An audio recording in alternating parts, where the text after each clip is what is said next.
Welcome into America's Retirement Headquarters, home of the Retirement Guys Formula and America's Medicare Associates. Securities offered through Peak Brokerage Services, LLC. Advisory services offered through the Retirement Guys Formula, a registered investment advisor. America's Retirement Headquarters, America's Medicare Associates, and the Retirement Guys Formula are separate and independent entities from Peak Brokerage Services, LLC.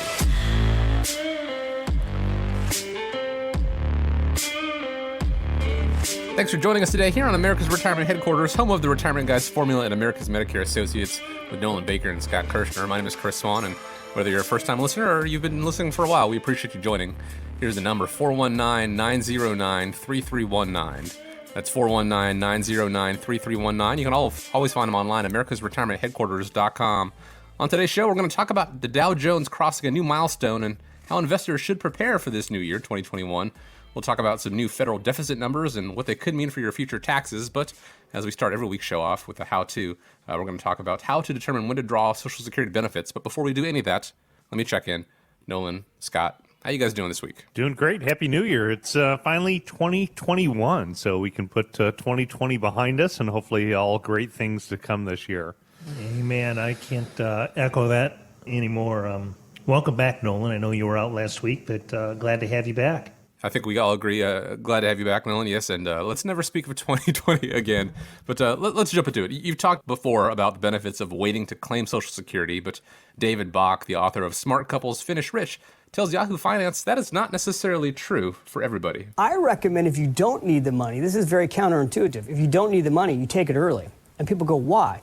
At 62, 63, 64, you're in the best shape of your life. At least at that point, you can take extra vacations, you can travel first class, you can get a bigger suite on a cruise, you can enjoy the money, you can give it to your grandchildren. There are so many things that people in their 60s can do to enjoy that money. So if you don't need it, I suggest taking it early.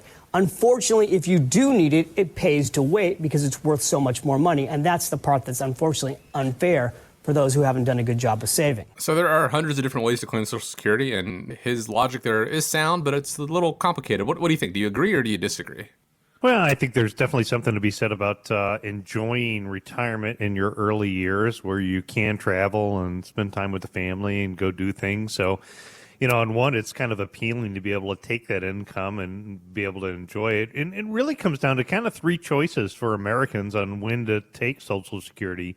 You either take it early, you start at full retirement age, or you earn delayed retirement credits. And, one of the things that I think a lot of people don't think about is if you start your benefits early at like 62, there's a 25% lifetime reduction in payments versus if you wait till, say, age 70, you're going to earn delayed retirement credits. From the difference between age 62 and 70 is a 76% increase, plus you get the stack of cost of living adjustments. When you add it up, it's oftentimes over 100% more by waiting. But, surprisingly, what you'll see is in the statistics that are out there, about 70% of retirees decide to take benefits early. So I guess the question is are they taking benefits early to just go out and spend the money and have a good time while they can? Or are they doing it because of kind of some of the mistakes that could happen? So everybody's situation obviously is a little bit different. I think one of the things that people need to take into consideration is how it's going to impact overall your family's outcome. And Social Security becomes probably a bigger decision on when to draw benefits for a married couple. And the reason I say that is, the decision that one of the spouse makes can have a big impact on the surviving spouse's benefit. And oftentimes, I don't think people take that into consideration. They say, hey, let's take it while we're young and healthy and can, do things. But if you look at it according to, again, statistics, and I'm just a numbers nerd, so my job is to kind of figure out the numbers and, put the odds in your favor. There's really a 50% chance that a married couple, that one of the two of them will live past age 90. So when you think about that, it could have a dramatic impact if you're going to negatively impact your survivor benefits by drawing benefits early. And I guess, Scott, if you think about it, you think about the reasons that people draw benefits early, it's sometimes, Social Security is going to go broke. I better get what I can. You hear that a lot? Yeah, before it's out of money.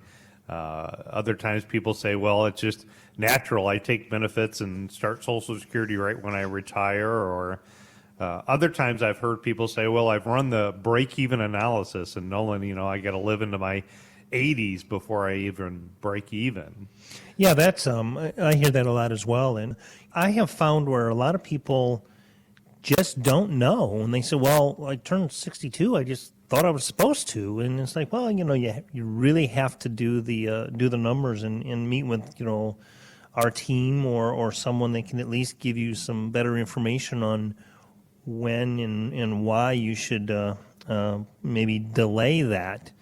Another thing, we talked in the past couple of radio shows, when you retire early, you also have to be prepared for the cost of Medicare and health insurance. And, that's in my wheelhouse, my specialty. But a lot of people don't think about that. And, yeah, it's one thing, hey, I'm going to take that money because I think the Social Security system is going to go broke. But you need to have a professional that knows the numbers like yourself and really look at all.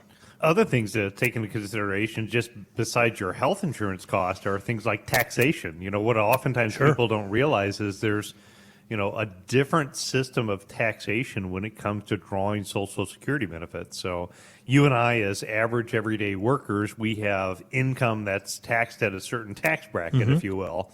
But oftentimes people don't take into consideration how taxation works on Social Security benefits.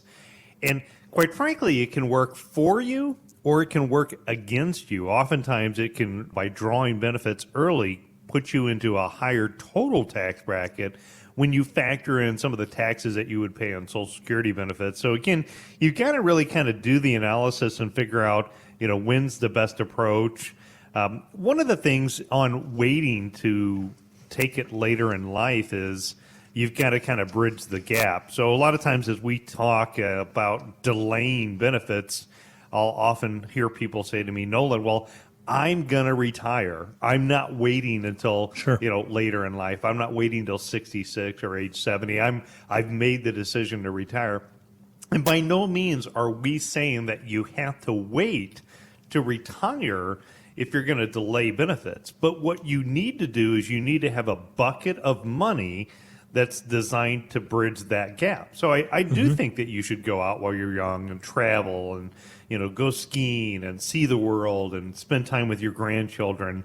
But you need to identify a bucket of money that can help you bridge that gap in those early years. And that's, again, if you haven't seen our approach in the independent income system, it is something that we talk about on how to kind of build that out and kind of put that together. So, Chris, determining how to optimize Social Security and when to draw benefits is something that is a big, big decision. It can make thousands, if not hundreds of thousands of dollars over the course of somebody's lifetime. So it's one of those decisions you got to get right. So I encourage anybody that's listening, if you're thinking about Social Security, talk to somebody about a Social Security optimization report. Of course, it's something we can help you with too. That's all part of the Retirement Guys formula. A lot of people, I think, consider Social Security, getting Social Security and retirement as the same. Once you retire, you begin receiving Social Security. And it is a part of your retirement, but it doesn't have to happen immediately at the same time. You can delay Social Security and still retire. And again, that's what you guys said a second ago. And that is an important distinction. People may be just realizing that for the first time now. They may also be hearing about taxation in Social Security for the first time right now. I've already paid my money I paid into it. Why am I going to have to pay taxes on it? It is a factor that people haven't had to consider while they're in the working world. And that's really what the show is all about, to give you that insight, to let you know about it, and then also offer up the solution on how to figure out how to minimize that amount and also maximize the amount you get to keep. That's where America's Retirement Headquarters comes into play. You can go online to the website, americasretirementheadquarters.com, or give a call, schedule a time to speak with them, and figure out how it factors into your plan and when to claim it in best interest of both you and your spouse. 419-909-3319. You heard Scott earlier mention previous shows. You can check out previous editions of America's Retirement Headquarters on whatever podcast medium you prefer, Apple, Spotify, Google. It's all there. You can also search right there at americasretirementheadquarters.com as well. A couple weeks ago, the Dow hit a new milestone, crossing the 30,000 mark. The 30,000 mark for the first time ever, which is encouraging to those of us who have money in the markets. But national best-selling retirement author Patrick Kelly points out you could also look at it as a bit of a warning sign. I find it very interesting that right now we find ourselves market-wise at a new high, because I don't think this is being fueled by fundamentals, by strength of business. Everything that's driving this market has been stimulus, about the government pumping money into the economy. And so I think right now what's propping this up is something that is going to disappear. Now, nothing goes up in a straight line forever. All I know is, for the folks out there that are listening, is it better to walk away from a table in Vegas when you're up or when you're down? You know, he makes a pretty good point when it comes to the stimulus spending. Are we taking a risk by leaving our money in the markets? Is it possibly time to reconsider what we're doing when it comes to our nest eggs? Well, I would say there's a couple of key themes that I would take into consideration moving into 2021. You know, really, if you break down investing in the markets, it's pretty simple. You buy low and sell high. The thing is, the next is, don't fight the Fed. And also, I think it was Mark Twain who once said, history doesn't repeat itself, but it oftentimes rhymes. So, you know, again, a lot of these things, I think you got to really take into consideration where we're at in our market cycles. Now, don't get me wrong. I'm happy the market's going up. Certainly. It's a lot easier to meet with people, obviously, when their statements look great. But you also have to be realistic in the fact that had it not been for the massive government spending that we had, you know, where really would the economy be? Where would the markets be? You know, you can't fight the Fed. I think it was also somebody else once said even overweight people sometimes live to be 100, but the odds are it's time to start considering, you know, some strategies to be able to make sure that you have some downside protection. It's really a good time to kind of evaluate what you own, you know, make sure that you own at least what I believe to be quality companies that have strong balance sheets that can not only survive and thrive the next downturn.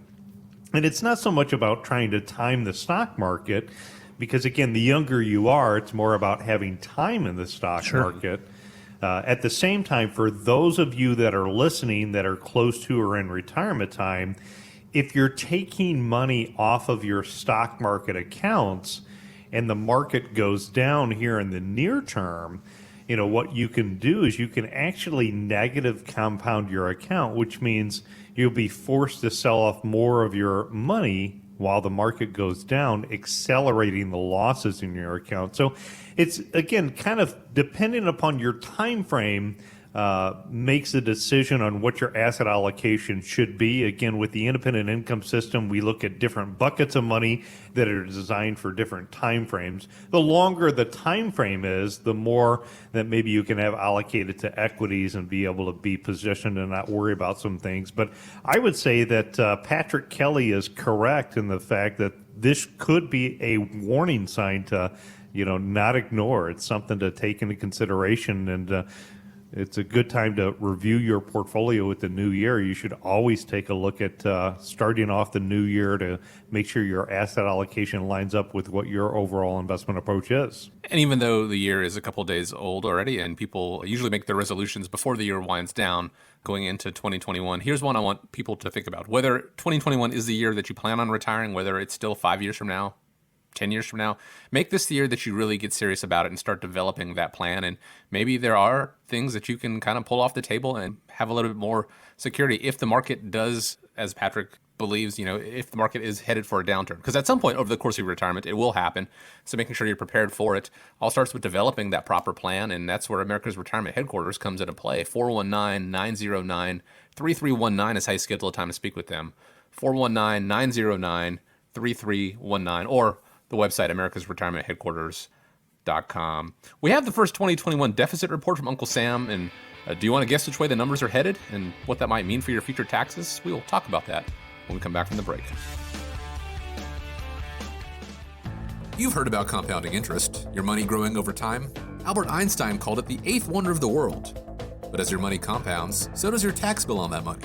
And if no one has ever talked with you about compounding taxes, you should talk to someone who will. Nolan Baker and the team at America's Retirement Headquarters understand the big picture and can handle the areas of your finances in the most tax-efficient manner legally possible. In addition, Nolan is a fiduciary and has a legal responsibility to do what's in your best interest. If you're serious about the IRS getting as little of your IRA as possible in retirement, call 419-909-3319 to receive your complimentary tax roadmap. Why save all this money only to give a huge chunk of it back to Uncle Sam? You have better plans for it, don't you? 419-909-3319 or online at americasretirementheadquarters.com. Financial experts call them Orphan 401ks. They're retirement accounts that we sort of forgot about when we changed jobs. Well, guess what? You can't afford to forget about that much money. Chances are your 401k assets make up a significant portion of your overall retirement savings, and that's why it's critical that you keep them up to date. Nolan Baker and his team at America's Retirement Headquarters can help you do that. They'll review your old accounts and explain what your options are. Maybe it's best to leave the account right where it is, or maybe you'd be better off rolling it over into an IRA. Each case is different, but Nolan will work with you to figure out what's best for you. Call 419-909-3319 and ask about receiving the complimentary guide, What Should I Do with My Old 401k? That's 419-909-3319 or visit americasretirementheadquarters.com.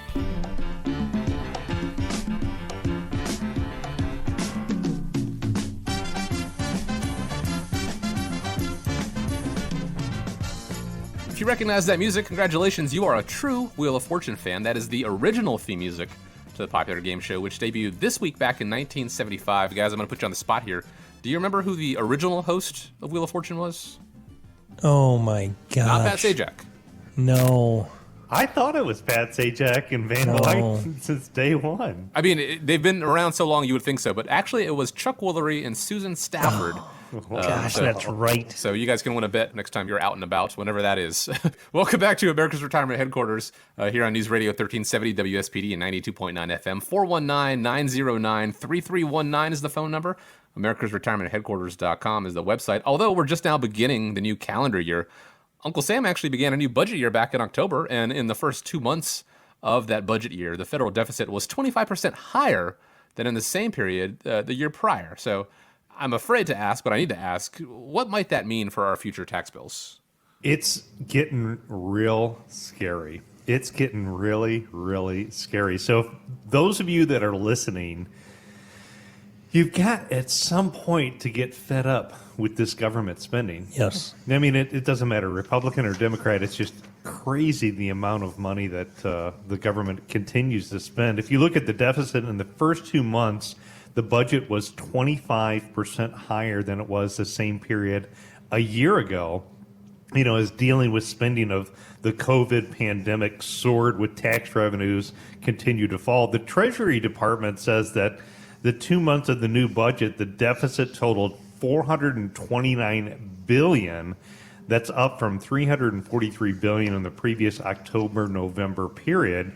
And of course, now that we're finishing the new year and kicking off the start of the year, you know, we've got the new stimulus bill that just went into effect. You've got the deficit, which is the shortfall between what the government collects in taxes and what it spends, reflected an 8.9% jump in outlays to $886 billion and a roughly 3% decline in tax revenues to $457 billion. So spending has gotten pretty crazy. I think, you know, one of the websites you can take a look at that gives you a little bit of a picture on this is usdebtclock.org. So if you've got a pen and paper, write that down, usdebtclock.org. If you go there and take a look at it, just a couple of the numbers when we took a look at it here at the start of the year, is there's $27.5 trillion of national debt. Now, that number, you know, it's hard to take into consideration really what that means, right? If you go back in time, let's say we could go back to the year 2000. In the year 2000, the national debt was $5.6 trillion. And again, now it's $27.5 trillion. And look at the spending that they did in 2020. Now, don't get me wrong. I mean, the coronavirus was terrible. Maybe there was some things that needed to be done. Right. But if you look at some of the most recent spending, it's just literally out of control. The debt to gross domestic product is 129%. Again, going back to the year 2000, it was only 55%. And the current U.S. unfunded liabilities are now over $156 trillion. So having young children, it's pretty scary, I think, what our country has done and the burden that we've placed on these young kids. I know, for myself, again, I'm in my 40s, so I've got a little while till I retire. I would assume as a successful small business owner, it's fair to say that tax rates are probably going to go up at, some point to start to pay for this. But, we've got some massive, massive problems that are going on. And in today's show, we can't maybe solve everything, right? And nor does the government care what our opinion is. But Right. Look at the stimulus bill that they finally put into effect. I mean, anybody who's on any social media like Facebook, you've seen the spending bill and really what was all attached to putting that in place.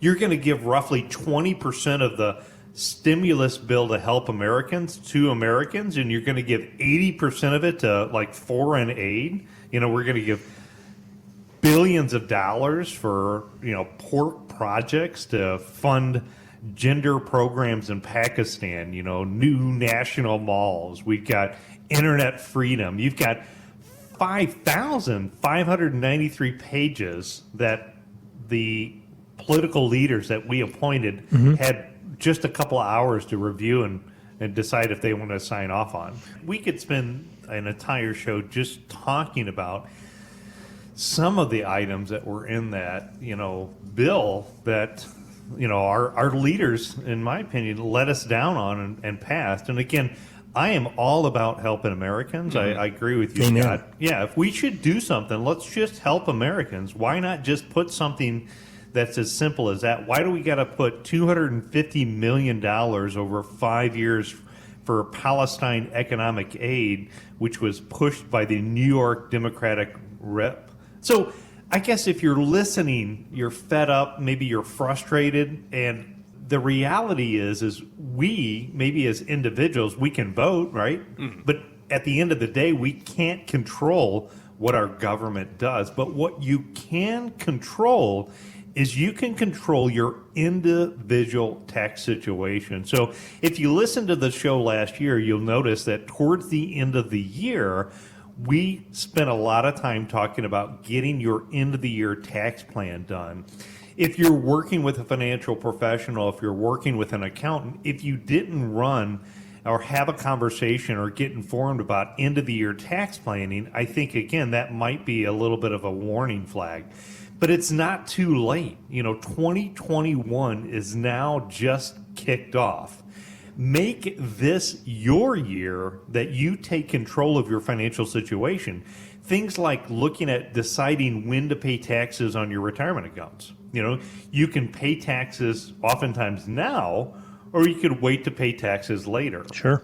If you're like me and you think that your family's tax situation could be higher in the future, somebody's got to pay for all this spending. Somebody's got to pay for it. And that's the American people, right? If you believe that your own family's tax situation could be higher in the future, I'd say, draw a line in the sand, make 2021 your year to take control of your tax situation. And you can do that by running an analysis and taking a look at things like how to shift money from taxable accounts to tax deferred, ultimately to tax free. How are your accounts positioned to make sure that as much of your money as possible can be left to your family and the government doesn't come and rob your family when you or a loved one passes away? There's a lot of things that can be done, and that's where I think sitting down with a good tax professional, not just, again, filing your taxes at April timeframe, but taking a look at being proactive with looking at every single line item in your situation. And Scott, as you pointed out, the ones that don't make sense, just cross them off, because we can do that as individuals. Yes, we can. They're going to, maybe in government, they're going to push them all through together as a huge spending bill, but you as an individual can control it, and we'd be happy to help. There are people out there, I don't know these people personally, but there are people out there who on January 1st, they begin working on their taxes for the upcoming year, well ahead of the April 15th deadline. And it is important to obviously take care of that. But what about the taxes you're going to face in retirement? What about the 20 or 30 years of taxes that you could be facing? What plans are you taking for that? Do you have a plan put in place? Well, like we tasked you with earlier in the show, make this the year that you get serious about your retirement planning and taking into account those taxes that you will be facing and maybe hopefully can avoid paying more than necessary. All starts with sitting down and speaking with the team at America's Retirement Headquarters, home of the Retirement Guys formula and America's Medicare Associates. 419-909-3319 is the number. AmericasRetirementHeadquarters.com is the website. Again, just as easy as picking up the phone and giving a call. 419-909-3319. You've been listening to America's Retirement Headquarters here on News Radio 1370 WSPD and 92.9 FM. We appreciate you taking the time. Hope you have an excellent, happy new year. And guys, before we go, I want to leave you with the final word. Yeah, just again, after the holidays, just really thankful for all of you. I think it's another time to be reflective on the positives that have happened this year and just know that things continue to get better. Stay focused. It will get better if you've had some challenges, and take a moment to be reflective on all the great things that happened. Make 2021 the best year ever. It's got to be better than 2020. And happy New Year, and be safe to everybody out there. Thank you. America's Retirement Headquarters is located at 1700 Woodlands Drive in Maumee, Ohio. You can reach them by calling 419-909-3319 or online at americasretirementheadquarters.com. Exposure to ideas and financial vehicles discussed should not be considered investment advice or recommendation to buy or sell any financial vehicle. Past performance is not a guarantee of future results. Investments can fluctuate and when redeemed may be worth more or less than when originally invested. Nolan Baker is not affiliated with nor endorsed by the Social Security Administration or any other government agency and does not provide legal or tax advice. Please consult with your attorney, accountant, and or tax advisor for advice concerning your particular circumstances. Annuity Guarantees rely solely on the financial strength and claims-paying ability of the issuing insurance company. By contacting us, you may be provided with information about insurance and annuity products offered through Nolan Baker, Ohio Insurance License Number 27787.